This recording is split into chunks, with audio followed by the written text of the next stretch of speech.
I've never been the kind of person who believed in ghost stories. I used to laugh at the idea of haunted houses, cursed land, and restless spirits wandering through the night. To me, fear was just another illusion, something that only existed in movies, not in the real world. But that was before the night of October 14th, 2018. Before I learned that some places are not meant to be stepped into, some doors are not meant to be opened, and some secrets are better left buried where time forgot them. It all started as a dare. My friends and I were sitting in Jake's garage, half drunk and bored out of our minds. It was one of those chilly autumn nights where the air smells like dying leaves and burnt firewood, and there's this stillness that feels heavier than silence. Jake was scrolling through Reddit threads about haunted places in our state, trying to find something thrilling to break the monotony. That's when he found it. The Miller Farm. According to the post, it was a piece of private land about 20 miles outside town, deep past an old logging road that had been shut down for over a decade. The original owners, the Miller family, vanished sometime in the early 90s. Police reports said the father went mad, killed his wife and 2 kids, and then disappeared into the forest. Nobody was ever found. Locals said that if you trespassed there, you could still hear screams echoing from the trees after midnight. Of course, none of us believed it. To us, it sounded like a good urban legend, the kind you'd tell at campfires to freak each other out. But Jake leaned back in his chair, smirking, and said, "Bet none of you have the guts to go there tonight." I should have ignored him. I should have laughed it off like everyone else did. But something about the challenge hit differently. Maybe it was the alcohol, maybe it was pride, or maybe I just wanted to prove that fear didn't control me. "I'll go," I said without hesitation. The room went quiet. Everyone looked at me like I'd just said I was going to wrestle a bear. "No way, man," said Lucas, shaking his head. "That place is fenced off. People say they still find animal bones all over the property." Jake grinned. "All the more reason to check it out. You're not scared, are you?" That was it, the word scared. That word has started more stupid decisions in history than anything else. I grabbed my flashlight from the table and stood up. "I'll go, but I'm not going alone. Someone's got to record this." After a few minutes of debating, Ryan volunteered to come with me. He was always the reckless one in our group, the kind of guy who'd jump off a roof just for a laugh. We packed up some gear, flashlights, a GoPro, and a small knife that Jake handed me just in case. Then we got into Ryan's truck and started driving. The town disappeared behind us fast. Streetlights turned to shadows and the paved road became a narrow gravel path winding through endless fields. The moon was barely visible behind thick clouds, and the deeper we went, the quieter everything became. No cars, no crickets, not even the sound of wind through the trees, just silence. The GPS lost signal about 10 miles in, but Jake had printed the directions from the forum thread. It said we'd know we were close when we saw an old, rusted no trespassing sign near a fallen oak. Sure enough, after another 20 minutes, the truck's headlights illuminated it. The words almost faded with rust and moss. "This is it," Ryan said, parking beside the sign. The path ahead was blocked by a rotting wooden gate wrapped in barbed wire. Behind it was darkness so thick it almost looked like it had substance, a black wall of trees and fog. For a moment, neither of us spoke. The reality of what we were doing began to sink in. This wasn't just some internet rumor anymore. We were actually about to trespass onto property tied to a murder case. Ryan broke the silence first. "Well, we've come this far." I nodded, trying to sound braver than I felt. "Let's make it quick. In and out." We climbed over the gate, the barbed wire tearing a small hole in Ryan's sleeve. The air instantly changed once we were inside. It was colder, unnaturally cold. I could see my breath even though it wasn't that chilly outside the gate. We turned on our flashlights. The beams cut through the mist, revealing overgrown grass and faint tire tracks that disappeared into the woods. Every step we took was followed by the crunch of dead leaves and the distant snap of branches. After about 10 minutes of walking, we saw it, the farmhouse. It stood at the edge of a clearing, its windows dark and shattered, the paint peeled off in long, curling strips, the roof sagged in the middle, and the front porch leaned forward like it was bowing toward the earth. There was something about it that felt wrong, like it didn't belong here. Ryan lifted his GoPro. "This is insane," he whispered. "You're getting this, right?" Brr. Nodded, though my hand was shaking slightly. We stepped closer, the wooden boards creaking under our boots. The front door was half open, swaying gently with the wind. Every instinct in my body screamed, "Don't go in." But pride is a powerful thing, especially when someone's filming.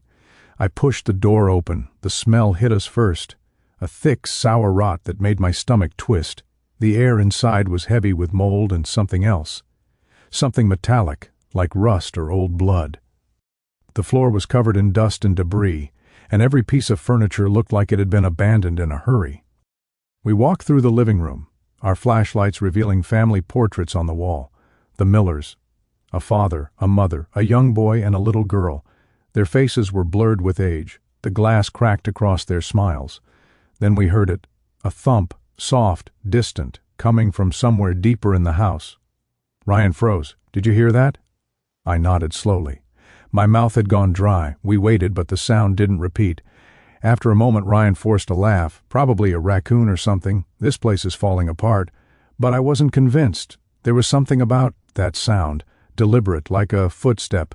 We kept exploring. The kitchen looked untouched, dishes still in the sink, a calendar on the wall from 1992. Every corner told the same story. Time had stopped here. Then we reached the hallway.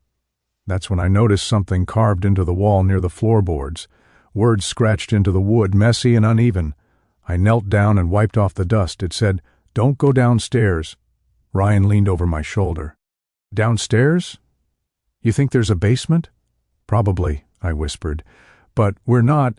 Before I could finish, another thump echoed through the floor, louder this time, directly beneath us. We both jumped back. Ryan grinned nervously. "Okay, that was definitely not a raccoon." He shone his light toward a door at the end of the hallway. It was small, old, and padlocked, but the lock was snapped open, hanging loose. I felt my heart pounding in my throat. Every part of me wanted to turn and run, but Ryan, always the fearless idiot, started walking toward it. "Come on," he said. "We can't stop now." I followed him, my legs trembling as we opened the basement door. A gust of freezing air rushed up from the darkness below, carrying that same metallic stench. Ryan pointed his flashlight down the stairs. The light only reached halfway before disappearing into blackness, and then, faint but unmistakable, we heard whispering. The whispering stopped as suddenly as it began. For a moment there was nothing but the hollow sound of our breathing and the creak of the stairs below. The air felt thick, almost alive, like something down there was waiting, listening. Ryan looked at me, half grinning to hide his nerves. "You heard that, right?" "Yeah," I said quietly. "We should get out of here." But Ryan just shook his head. "Come on, man. It's probably the wind. Or maybe someone left a radio on. After 30 years? He shrugged. "Exactly. Let's find out," before I could stop him. He started descending the stairs, flashlight flickering across the wooden steps. I hesitated at the top, torn between my survival instincts and the fear of looking like a coward on camera. I told myself it was just a basement, an old creaky basement. Nothing supernatural, nothing real. I took a deep breath and followed him down. The air grew colder with every step. I could smell damp earth and something rotten beneath it. The kind of smell that seeps into your clothes and never really leaves. The basement was larger than I expected. An open space with low ceilings and stone walls covered in dark stains. Shelves lined the back wall, cluttered with glass jars filled with unidentifiable things floating in yellow liquid. A rusted furnace sat in one corner, and near it, a workbench littered with tools. Ryan panned the GoPro around, whispering commentary for the video. "Okay, so we're in the basement right now. This place is ancient, smells like death down here." Bart Chent was barely listening. My flashlight caught something scratched into one of the support beams. Not words this time. Symbols, circles, triangles, and strange runes that looked burned into the wood. "Ryan," I said, "you need to see this." E walked over, squinting. "Weird. You think the guy who lived here did this? Burr? Maybe. Or whoever came after us then." The GoPro light flickered and went out. Ryan smacked it a few times, but it didn't turn back on. "What the hell? The battery's full. To be harsh." "ET's just go," I said quickly. "We've got enough footage." That's when we heard the whisper again, this time clearer. It came from the back of the basement, near the furnace. A single word, soft and drawn out, like someone exhaling it through their teeth. "Leave. W." Both froze. Ryan swung his flashlight toward the sound, but there was nothing there. Only the empty wall and the flicker of shadows. My stomach twisted into knots.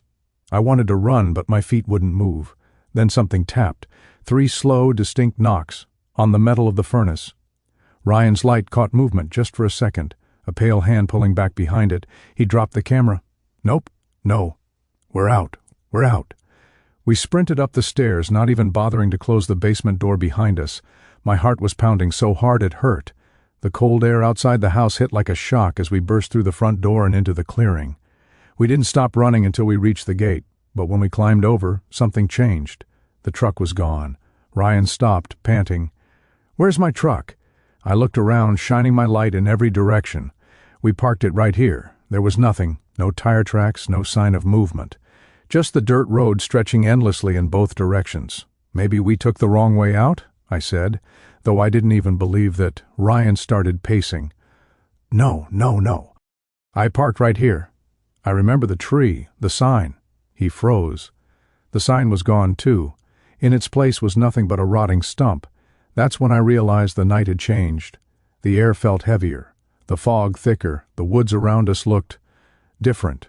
The trees seemed taller, closer together, their branches twisted like claws against the sky. Ryan turned in circles. "This doesn't make sense. We didn't walk that far. We can't just lose a truck." I took out my phone. No signal, not even a single bar. The clock on the screen flickered, then reset to 0. "Let's just walk back," I said.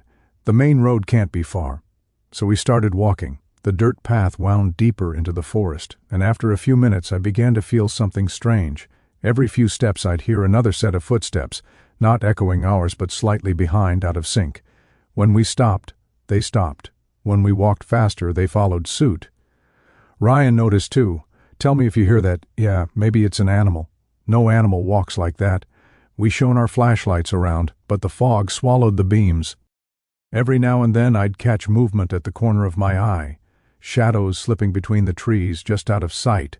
After nearly half an hour of walking, the road began to narrow. The ground beneath us turned soft and muddy, and the trees started to lean inward, almost forming a tunnel. Then, without warning, Ryan tripped and fell hard. I rushed to help him, shining my light on what he'd stumbled over. It was a shoe, a child's shoe, small, muddy, and torn open at the heel. I felt a chill crawl up my spine. Ryan stood up slowly, his face pale. That's not funny, man. I didn't do anything." We both looked around, the silence pressing down like weight. And then, faintly, we heard a laugh, a child's laugh. It echoed from somewhere deep in the trees, high-pitched and hollow, like it was coming from a broken speaker. Ryan grabbed my arm. "We need to go back. Now." We turned around and retraced our steps, or at least we tried to, but within minutes the path had vanished. The fog had thickened so much we could barely see 5 feet ahead. The trees all looked the same. "Where the hell?" Ryan started, but I cut him off. "Quiet." I could hear it again. The whispering.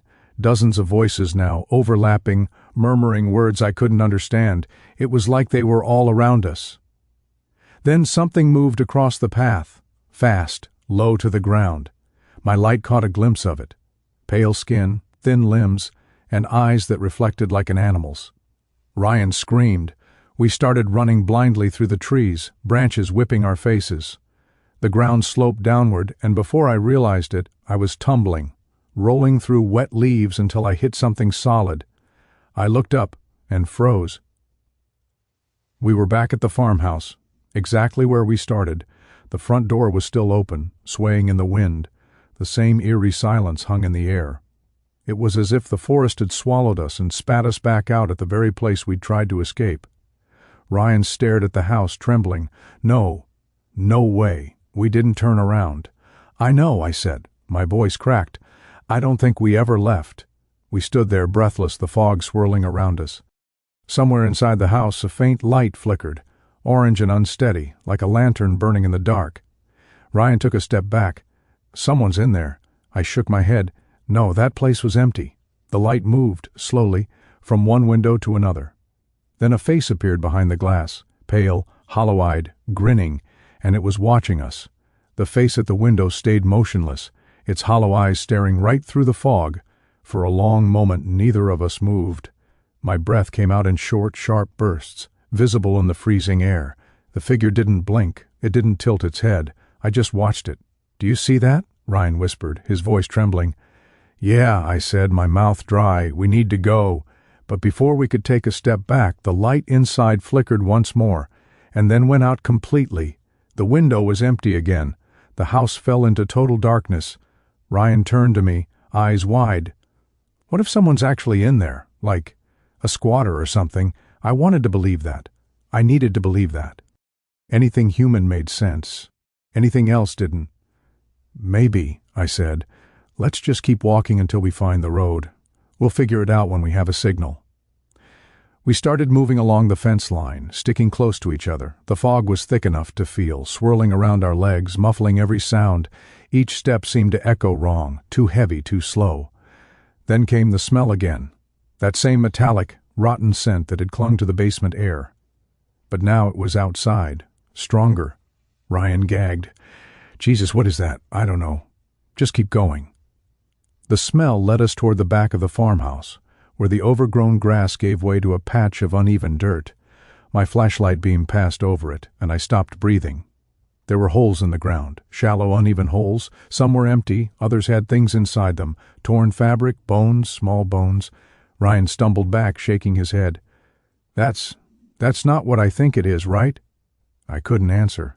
The bile was rising in my throat. Whatever those holes were, they weren't old. The dirt looked freshly disturbed. Suddenly a noise came from behind us, a creak, the sound of a door slowly opening. We both turned at once. The front door of the house, the one that had been ajar, was now wide open. The dark inside seemed to pulse like it was breathing, and then, faintly, from deep within the hall, came the sound of a music box, a soft, tinny melody, repeating over and over. Ryan grabbed my arm. "Tell me if you hear that." "I hear it," I whispered. "Let's get out of here." But even as I said it, something in me froze. That song. I knew it, or at least it felt familiar, like something from a childhood memory buried deep in my mind. I took a step forward, drawn to it against every instinct. Ryan hissed, "What the hell are you doing?" I need to see." The floorboards groaned under my boots as I crossed the porch again. The music grew louder, echoing from somewhere upstairs. The tune stuttered every few seconds, like the gears inside the box were grinding with age. The flashlight beam danced across the walls, peeling wallpaper, old photographs, and shadows that seemed to shift when I wasn't looking. Ryan followed reluctantly. "Man, we shouldn't be in here. Whatever's going on, it's not right." We reached the bottom of the staircase. The music was clearer now. The melody was lilting and eerie, almost playful. It came from a room at the top of the stairs, where faint light flickered through a half-open door. Every step up felt heavier, like gravity itself was trying to pull us back down. The house creaked around us, breathing in long, slow moans. When we reached the top, the door swung open on its own. Inside was a child's bedroom. The wallpaper was faded pink with cartoon rabbits, the furniture small and dusty. A single wooden bed sat against the wall, the blanket still made, though the fabric was shredded in places.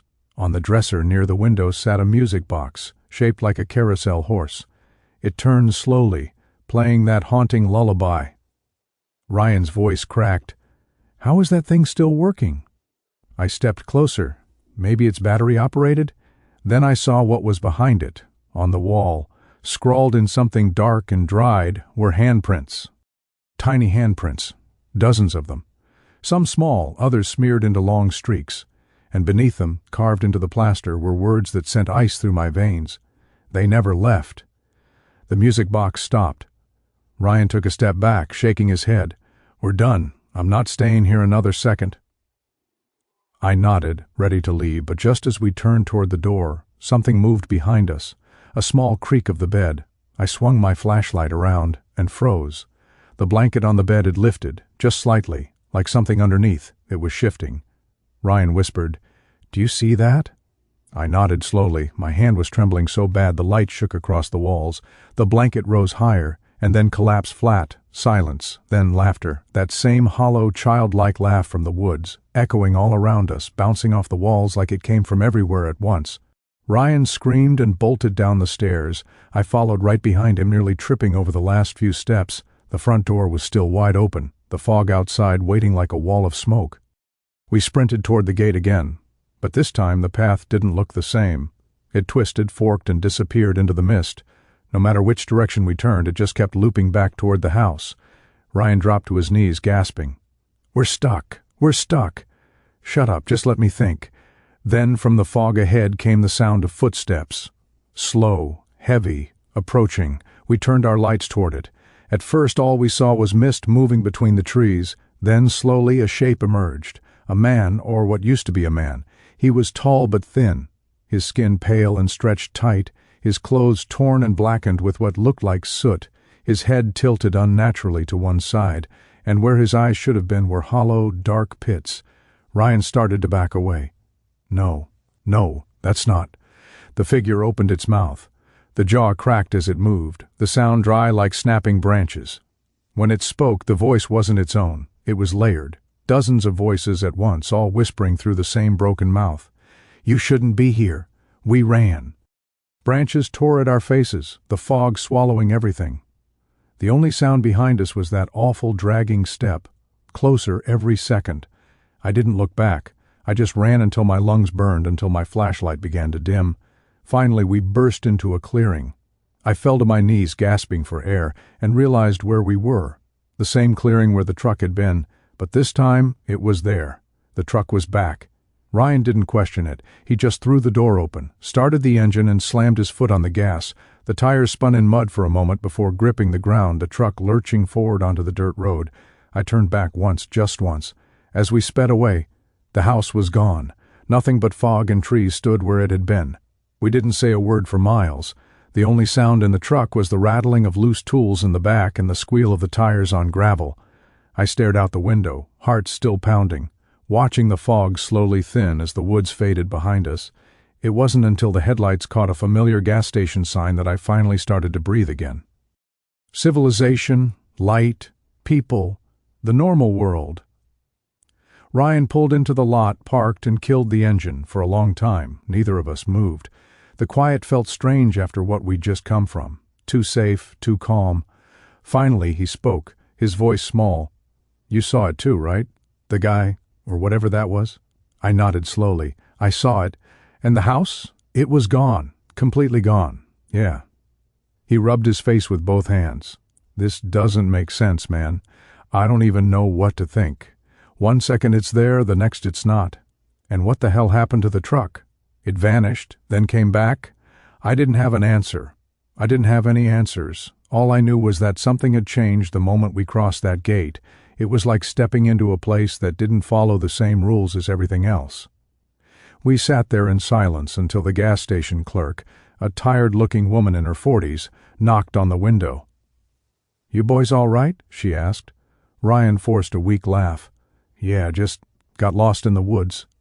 She frowned. "You mean the Miller property?" The words made my stomach drop. Ryan glanced at me, then back at her. "Yeah, how'd you know?"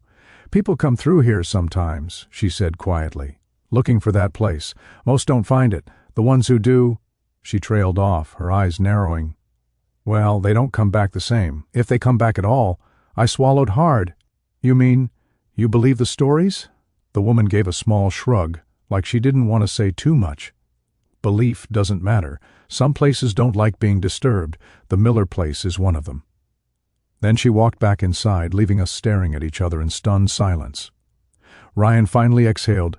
"Okay, screw this. We're going home. I'm done with haunted farmhouses." We got back on the road, heading toward town. But the longer we drove, the more something started to feel wrong again. The GPS was back online, but the map didn't make sense. The road ahead curved sharply where it shouldn't, looping us in circles. Every landmark looked almost right, but not quite. The trees, the fences, even the stars above, they all looked off, like we were driving through a bad copy of reality. "Ryan," I said slowly, "are we even going the right way?" He tapped the GPS screen. "It says we're on County Road 9. I leaned forward. "County Road 9 doesn't go through woods like this." Before he could answer, the headlights flickered, once, twice, then went completely dark. The engine sputtered and died. The truck rolled to a stop in the middle of the dirt road, swallowed by darkness. Ryan hit the ignition again. Nothing, just a dry click. "Come on," he muttered, slamming his hand on the wheel. "Come on." Nothing. The air inside the cab grew colder. I could see my breath again. And then, faintly through the windshield, I saw light, a flicker, far down the road. Ryan turned to me. "Do you see that?" Yeah, it was orange and dim, like a firelight. It glowed from behind the trees, swaying gently. Against every ounce of common sense, we stepped out of the truck. The ground crunched beneath our boots. The night was dead silent. No insects, no wind, not even the sound of our own breathing for a moment. We followed the light. As we got closer, I realized what it was. A lantern. An old oil lantern, hanging from a branch. It swung slowly back and forth as if someone had just passed by, and behind it stood the house, the farmhouse. It was there again, exactly as before. The porch sagging, the windows dark, the door half open. Ryan stumbled back. No, no, no, no. We left this place. We left. I could barely speak. This isn't possible. The lantern creaked as it swung in the breeze. Something shifted inside the house, just a flicker of movement behind the curtains. Then, faintly, the music box began to play again. That same broken lullaby. Ryan grabbed my arm. "We're dreaming. We have to be dreaming." "Then why does it hurt to breathe?" I whispered. We started backing away slowly, but the moment we turned toward the truck, we saw it wasn't there anymore. The road behind us was gone, just fog and forest in every direction. We were trapped again. I felt panic rise like acid in my chest. My heart pounded so hard it made my vision blur.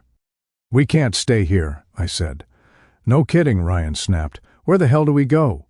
The answer came from the porch. A sound, footsteps, slow, heavy. A shadow moved behind the door. Then a man's voice, low, calm, and wrong. "You came back." Ryan spun around, his flashlight trembling in his hand. "Who's there?" The voice didn't answer right away. When it did, it sounded closer. "This isn't your place. You shouldn't have crossed." The front door creaked wider. For a second I thought I saw someone standing there, a tall figure in a long coat, face hidden in shadow. Then everything went black. My flashlight went out, the air turned icy, and I felt something brush past my shoulder. Not like a breeze, like a hand, cold, solid. Ryan screamed. I turned, but he was gone. "Ryan!" I yelled, my voice